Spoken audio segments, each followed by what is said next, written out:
जय हिंद साथियों, मैं हर्षवर्धन रायकवार जन चेतना मंच की तरफ से आज अपनी माँ की सुरक्षा की बात आपसे करने आया हूँ। गाय हमारी माता है, हम सब ने बचपन से यही सीखा है दोस्तों।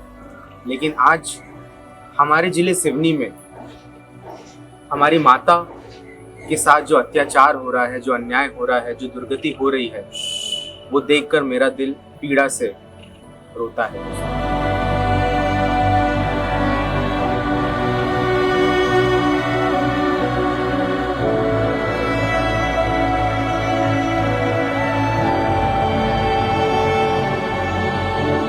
आप सिवनी में कहीं भी निकलिए, चाहे बस स्टैंड के सामने हो, नागपुर रोड पर हो या किसी भी अन्य स्थान पर, आप देखें गायों का झुंड वहां हमेशा पाया जाएगा।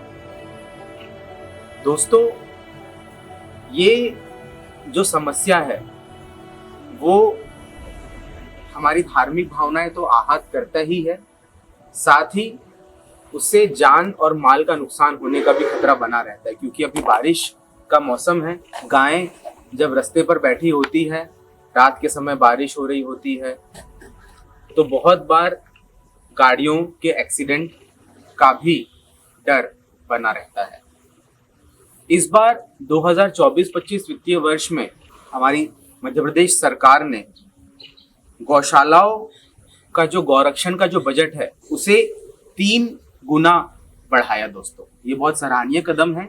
लेकिन मैं सवाल जो आप सबसे पूछना चाहता हूं वो ये कि क्या ये बजट सिवनी के गांव-गांव में जहां उसकी जरूरत है, जो गौशालाएं, जो उनकी लाभार्थी है, क्या वहां तक वो बजट पहुंच पाता है? और अगर पहुंचता भी है तो क्या वो बजट हमारी गौमाता की सेवा में लग पा रहा है या नहीं?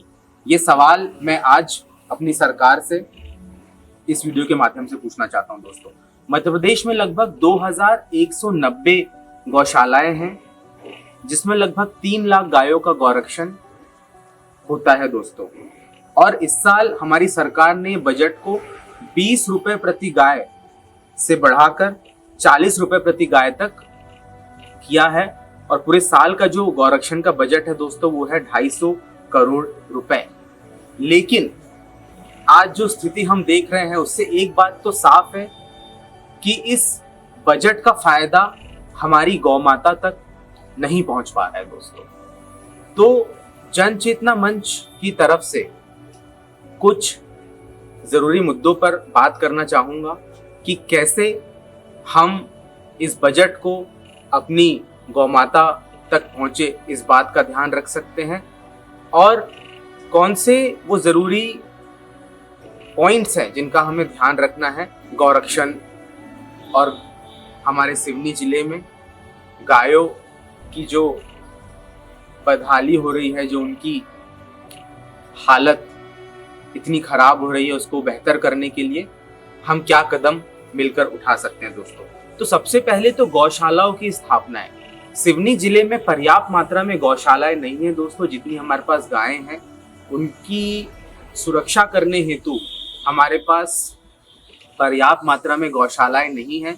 तो सबसे पहले तो सारी संस्थाओं को, गौरक्षण संस्थाओं को, समाज के सारे लोगों को और साथ में सरकार को साथ में आकर और भी ज्यादा गौशालाओं की स्थापना करना जरूरी है। और इस बात की भी पुष्टि करना जरूरी है कि जो गौशालाएं हैं, जो संस्थाएं गौशालाएं चला रही है, उनको ठीक तरह से सरकार से जो गौरक्षण का जो बजट है वो समय समय पर मिल रहा है या नहीं, और अगर बजट मिल रहा है तो वो पूरी मात्रा में सही समय पर अंतिम जो गाय है हमारे जिले की उन तक पहुंच पा रहा है या नहीं। इस बात का हम सबको ध्यान करना बहुत जरूरी है। दूसरा दोस्तों, सड़कों पर निगरानी। हम सबको साथ में मिलकर अपनी जो सड़कें हैं उन पर निगरानी रखनी बहुत जरूरी है। अगर कोई भी गाय हमें दिखती है तो सरकार से हमें गौशालाओं की एक अगर लिस्ट मिल जाए, इसका भी हम कोशिश करेंगे कि गौशालाओं की लिस्ट आप तक हम पहुंचा दें। इसकी भी हम कोशिश करेंगे सरकार से हम कोशिश करेंगे कि हमें गौशालाओं की एक लिस्ट मिल जाए। ये भी हम कोशिश करेंगे अपने पोस्ट के माध्यम से, अपने व्हाट्सएप ग्रुप्स के माध्यम से, कि उन गौशालाओं की लिस्ट आप तक पहुंचे। तो जब भी हमें कोई गाय दिखे तो उनको गौशाला तक पहुंचने की जवाबदारी हम में से कोई भी एक जिम्मेदार नागरिक उठा सकता है। तो सड़कों पर निगरानी रखते हुए एक एक करके धीमे धीमे हमें गौ माता को गौशाला तक पहुंचाना है। ये हम सबकी सामूहिक जिम्मेदारी है दोस्तों। उसके बाद तीसरा जो बिंदु है वो है जन जागरण अभियान। हमारे जैसे सारे सामाजिक संगठनों को मिलकर, स्कूलों को मिलकर, कॉलेजों को मिलकर और सरकार की भी यहाँ जितनी भी मदद हमें मिल सके, हम सबको मिलकर जन जागरण अभियान चलाना है, ताकि सबको पता हो कि सड़क पर खुले अगर कोई भी गाय हमें दिखती है तो हमें कौन से जरूरी कदम उठाने हैं, ताकि हम उन कदमों को उठाकर गौरक्षण का जो हम अभियान चलाएं उस पर हम सफलता प्राप्त कर सके दोस्तों। तो जन जागरण अभियान हमें चलाना है। और सरकार और समाज की बराबरी की भागीदारी। गौरक्षा करना दोस्तों सिर्फ सरकार की या सिर्फ समाज की एक अकेले की जवाबदारी नहीं है, इसमें एक बराबरी की साझेदारी बहुत जरूरी है। सरकार से हमें जो बजट मिल रहा है वो हम ध्यान करें कि वो बजट सही समय पर सही लोगों तक पहुंचकर उस पर सही कदम उठाए जा सके। और समाज की भागीदारी कि समाज के जो सारे लोग हैं वो उनको कहीं भी अगर गाय दिखती है जिनकी हालत खराब है, किसी प्रकार की पीड़ा में है, उनको ठीक से खाना नहीं मिल रहा है, कचरा खाकर वो किसी तरह अपना जीवन गुजार रही है, तो ऐसी गायों को सही समय पे गौरक्षण मिल पाए, ये सरकार और समाज की भागीदारी होनी चाहिए दोस्तों। आखिरी बिंदु है अन्य सरकारों से मध्य प्रदेश सरकार को प्रेरणा लेनी चाहिए। जो छत्तीसगढ़ प्रदेश की पिछली सरकार थी, उन्होंने एक बहुत अच्छा मुहिम शुरू किया था जिसकी हम सब बहुत सराहना करते हैं कि उस सरकार ने 2 रुपए किलो के दर से गोबर खरीदना शुरू किया दोस्तों। तो अपने आप जो गौरक्षण का जो मुहिम है, जो गौरक्षण का जो संकल्प है, वो करने में और भी ज्यादा आसानी हो गई। क्योंकि दोस्तों ज्यादातर गाय हम जो देखते हैं, जब तक गाय दूध दे रही होती है तब तक तो वो बहुत मूल्यवान होती ही है। उससे हमें दूध मिलता है, दूध से हमें दही, घी और भी अन्य चीजें हमें प्राप्त होती है। और जब दूध मिलना बंद हो जाता है किसी एक गाय से, तब ज्यादातर लोग उसे खुला छोड़ देते हैं और तब हमारी गायों की समस्या और भी ज्यादा बढ़ जाती है। लेकिन एक समझने वाली बात जो यहाँ पर है, और जो चीज हमें गाय, बैल और भी बाकी अन्य जीवों से मिलती है, वो है गोबर। और गोबर दोस्तों जीवन के अंतिम समय तक गायों से हमें मिलते रहता है। और गोबर अपने आप में एक बहुत मूल्यवान चीज है दोस्तों। गोबर से गोबर गैस बन सकता है, गोबर से जैविक खाद बन सकता है। हमारी सरकार अलग अलग दिशाओं में मुहिम चला रही है कि ज्यादा से ज्यादा किसान भाइयों को जैविक खेती की तरफ प्रेरित करना है। तो गोबर हमेशा हमें चाहिए ही रहेगा।